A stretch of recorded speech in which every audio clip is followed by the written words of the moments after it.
সাংসদ বিধায়কের উপর হামলার প্রতিবাদে মালদায় বিজেপির পক্ষ থেকে ডিএম অফিস ঘেরাও অভিযানকে কেন্দ্র করে ধুমধামার পরিস্থিতি। কেন্দ্রীয় প্রতিমন্ত্রী সুকান্ত মজুমদারের নেতৃত্বে বিজেপি নেতাকর্মীরা পুলিশের প্রথম ব্যারিকেড ভেঙে এগিয়ে গেলেন জেলা প্রশাসনিক ভবনের দিকে। যদিও আন্দোলনকারীরা আটকা পড়েন পুলিশের দ্বিতীয় বড় ব্যারিকেডের কাছে। সেখানে আন্দোলনকারী বিজেপি নেতাকর্মীদের বাধা পেয়ে ব্যারিকেডের উপর দলীয় ঝান্ডা তুলে ধরে জোরদার বিক্ষোভ দেখায়। এদিনের এই বিক্ষোভে নেতৃত্ব দেন বিজেপির প্রাক্তন রাজ্য সভাপতি তথা বর্তমান কেন্দ্রীয় প্রতিমন্ত্রী সুকান্ত মজুমদার। এছাড়াও উপস্থিত ছিলেন বিজেপির দক্ষিণ মালদার সভাপতি অজয় গাঙ্গুলি, উত্তর মালদার সভাপতি প্রতাপ সিংহ, বিজেপি নেতা অমলা ভাদুরী, নীলাঞ্জন দাস, হবিপুরের বিজেপি বিধায়ক জুয়েল মুর্মু, মালদা কেন্দ্রীয় বিধায়ক গোপাল চন্দ্র সাহা সহ আরও অনেকেই। তারা সকলেই ডুয়ার্সের নাগরাকাটায় সাংসদ খগেন মুর্মু এবং বিধায়ক শঙ্কর ঘোষের উপর প্রাণঘাতী হামলার প্রতিবাদে জোরদার বিক্ষোভ দেখান।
পুলিশ কাজ করছে না তো ঠিক মতো। এমনিতে যারা ধরা পড়েছে তাদের নামগুলো দেখেই তো পুলিশ পেছন দিকে চলে যাচ্ছে।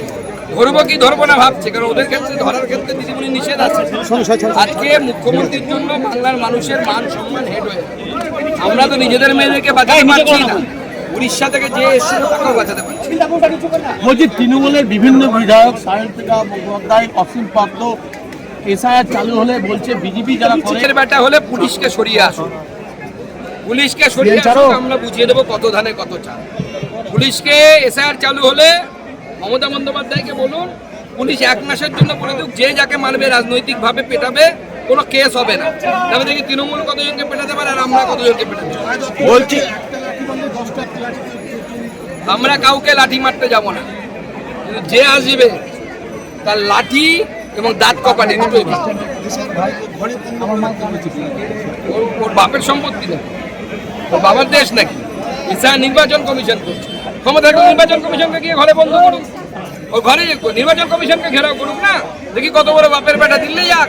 দাদা অমিত শাহ খেলার নাম বাবাজি শুনেছেন কি? মমতা বন্দ্যোপাধ্যায় 5 তারিখে নাচছিলেন, সেই পা সেও বুঝতে পেরেছেন যে উত্তরবঙ্গের মানুষ ক্ষমা করবে, তাই এখন 2বার নয় আরো 4বার আসবে অপেক্ষা। অমিত শাহ আমাকেও তো 4বার গেছিল হারানোর জন্য। আমার লোকসভাতে মমতা বন্দ্যোপাধ্যায় 4টি বিধানসভায় 4টি সভা করেছিলেন, তাও হেরেছে, আবার হারাবো।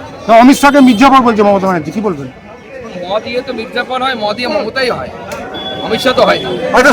মির্জাফর সে তো সময় এলে বোঝাবে। বাঙালি হিন্দু এই হোমল্যান্ডকে যে অনুপ্রবেশকারীদের হাতে তুলে দিল, রোহিঙ্গাদের হাতে তুলে দিল, সৌগত রায়ও সেই একই কথা, মুখ্যমন্ত্রী কথা রাজীব কুমারের জামিন রাজীব কুমার মানে পুলিশ অফিসার রাজীব কুমার। এখন জামিন তো কোর্টের ব্যাপারে, এই বিষয়ে আমরা কিছু বলতে পারবো না। কিন্তু শুধু এটুকুই বলবো যে এই সমস্ত অফিসাররা যেভাবে সংবিধানকে তাকে রেখে কাজ করেছে, আদালতের এদেরকে জামিন দেওয়ার আগে 10 বার ভাবা উচিত।